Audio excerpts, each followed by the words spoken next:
Buenas, en este video vamos a explicar procedimientos almacenados, funciones avanzadas, triggers y más en bases de datos. Primeramente vamos a iniciar lo que son procedimientos almacenados, que básicamente vamos a iniciar con este de acá, este primero. Lo que hace es que este procedimiento va a registrar un pago de una consulta. Este posee parámetros in, que lo que hacen son los valores que van a ingresar. También tenemos este in-out. Este tiene una particularidad porque hay dos situaciones. La primera sería que el dato entre null, que entre vacío. El procedimiento va a generar un ID único y este lo va a devolver y continúa utilizándolo. Pero si el ID entra correctamente y se verifica que existe, este simplemente lo va a reutilizar. Y por último tenemos este out, que es un estado que va a ir a verificar tres cosas muy importantes. Antes de insertar la salida, este va a validar tres cosas. Una, que la consulta existe. Bueno, primeramente vamos a declarar variables y vamos a iniciar. Lo que nos hace un select simple para verificar lo que tenemos y va a ser tres verificaciones. La primera es que la consulta exista. Si no existe, no hay consulta. La segunda, que el monto sea mayor a 0. Y la tercera, que no exceda el saldo pendiente. Y lo que va a hacer es de que si se cumple, va a insertar los datos, va a actualizar las tablas y va a verificar de que se realice correctamente y lo vamos a invocar. ¿Ok? Ahora bien, vamos con la segunda. Vamos a verificar esta que se llama cerrar facturación del día. Ok. Aquí está el control transaccional de las tablas.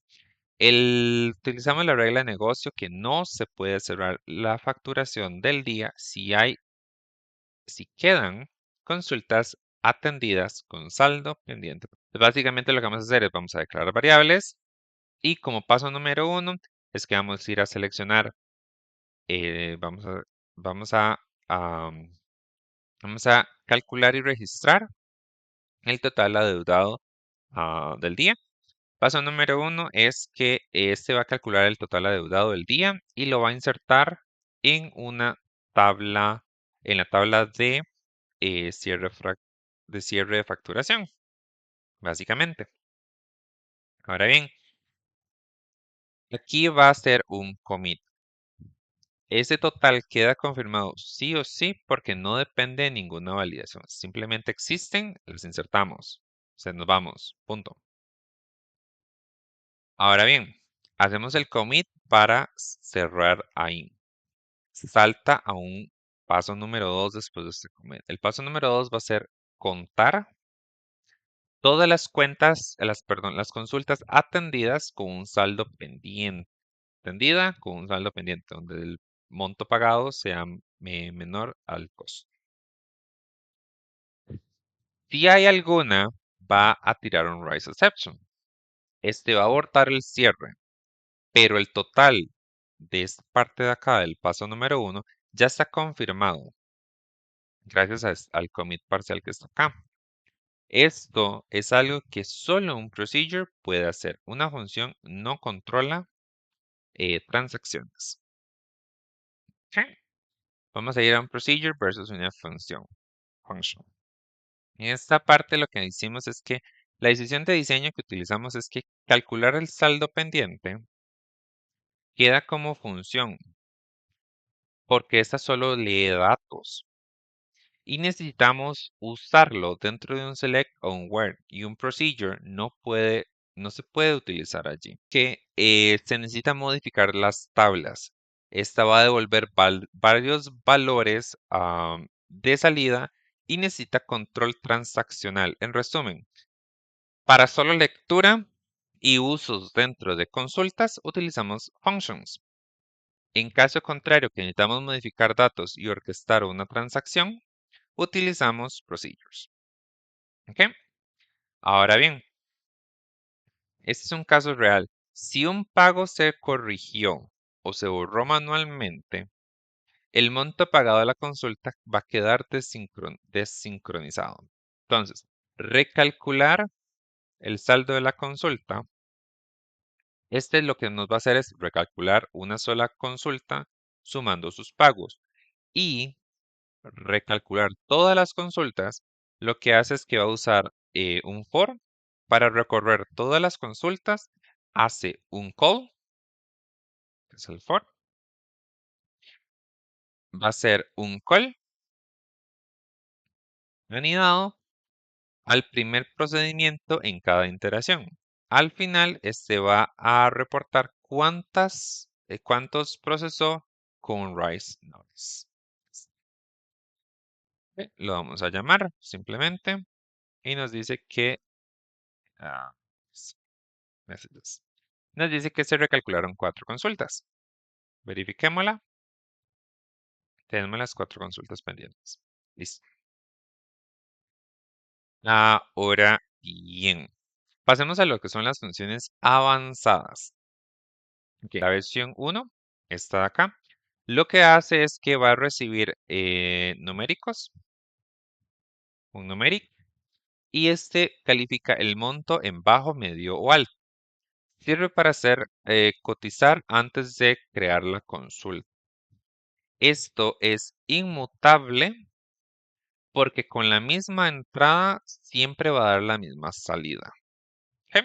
Y nuestra versión 2, que es un poco más grande, lo que nos dice es que esto va a recibir un UIT, es para hacer la sobrecarga, busca el costo de esa consulta y llama a la versión 1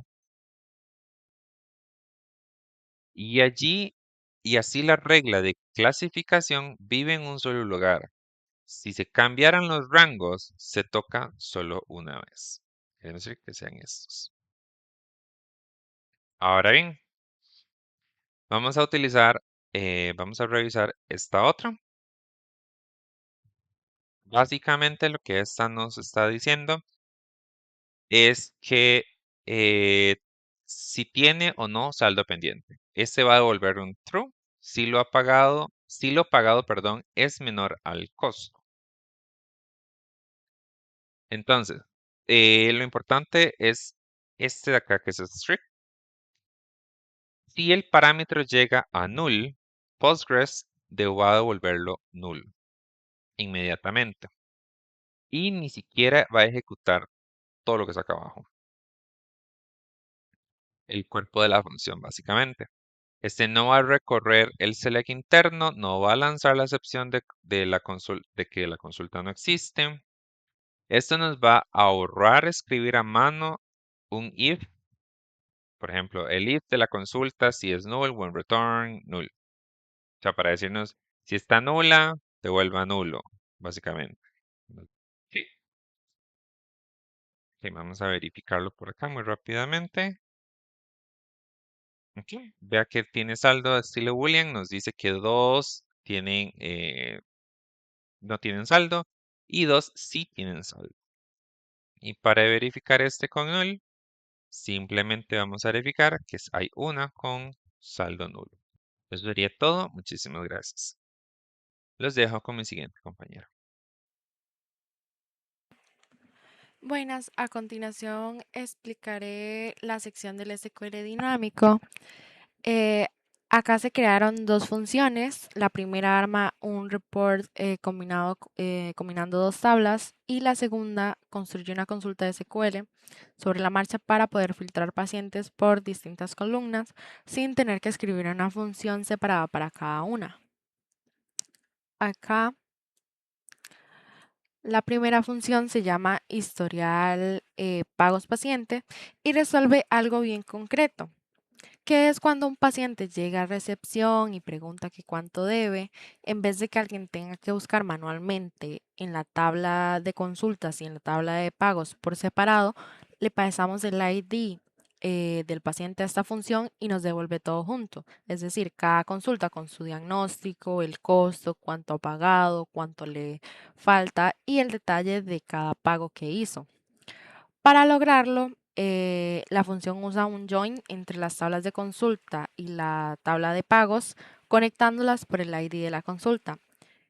Esto hace que cada fila del resultado combine información de las dos tablas a la vez. Además, el saldo pendiente no viene guardado en ninguna tabla. Se calcula ahí mismo en la función, restando el costo menos lo que ya se ha pagado. Y como resultado, lo que devuelve son varias columnas y varias filas y no un solo dato.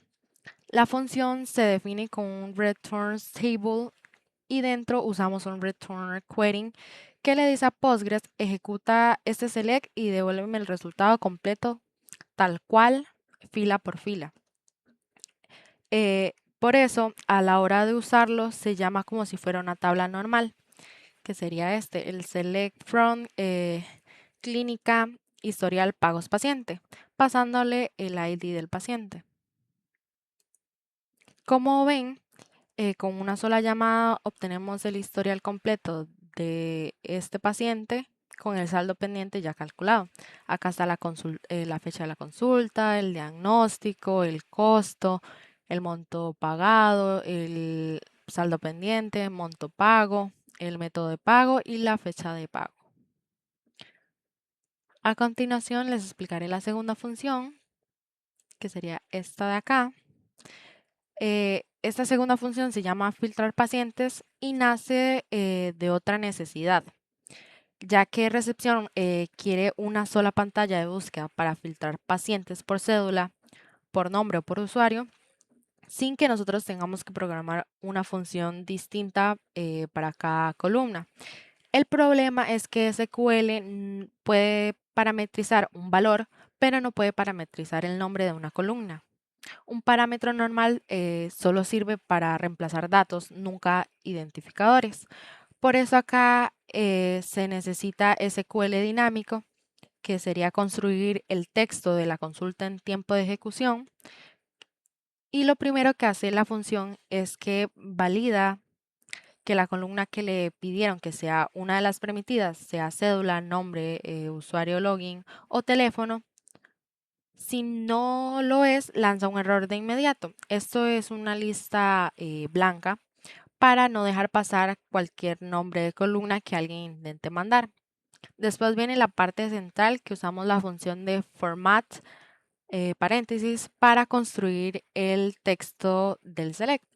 Ahí el nombre de la columna se inserta con un marcador que es porcentaje y que de identificador que le indica a Postgres. Este es un identificador, un nombre de columna y lo escapa automáticamente para que sea seguro. Ese texto ya armado se ejecuta con un execute, pero ¿cómo se llama? El valor que se está buscando, la cédula o el nombre de que la persona escribió, nunca se mete directamente en ese texto. Se manda aparte con using como parámetro enlazado. Ahí está la clave de seguridad de toda esta función, ya que si concatenáramos todo en un solo string de texto, alguien podría escribir algo malicioso en el valor de búsqueda y alterar por completo la consulta. Eso se llama una inyección SQL. Al mandar el valor separado con using, Postgres siempre lo va a tratar como un simple dato de búsqueda, nunca como un código, sin importar que se escriba ahí. Acá a continuación correr estos selects de acá.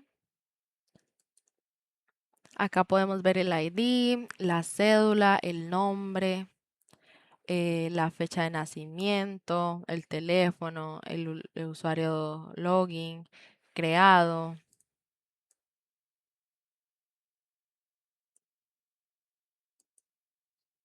Y este de acá es otra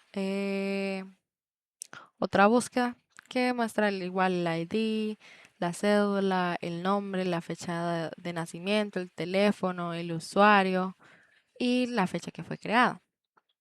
Acá debería de entregarme vacío, que acá está, no me muestra los datos, pero no rompe ni amplía la consulta, que es una prueba de inyección. Y con esto sería todo.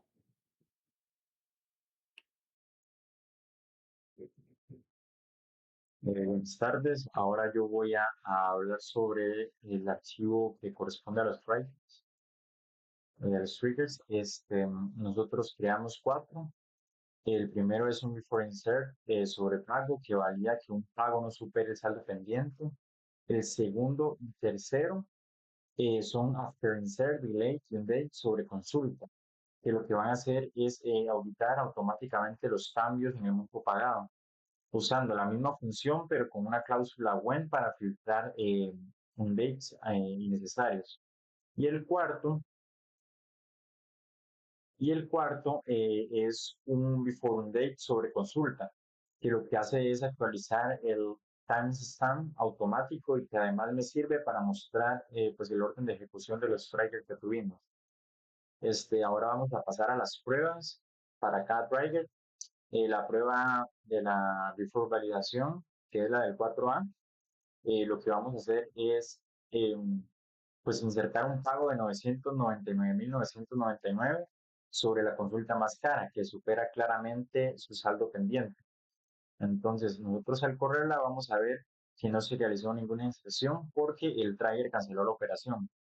Después, para el trigger 4B y 4C, vamos a realizar esta consulta y lo que vamos a ver es eh, que va a cambiar, bueno, el primer update no va a cambiar el monto pagado, así que en teoría el buen no debería de utilizar. Este segundo sí lo cambia sumándole 1000, como se puede ver.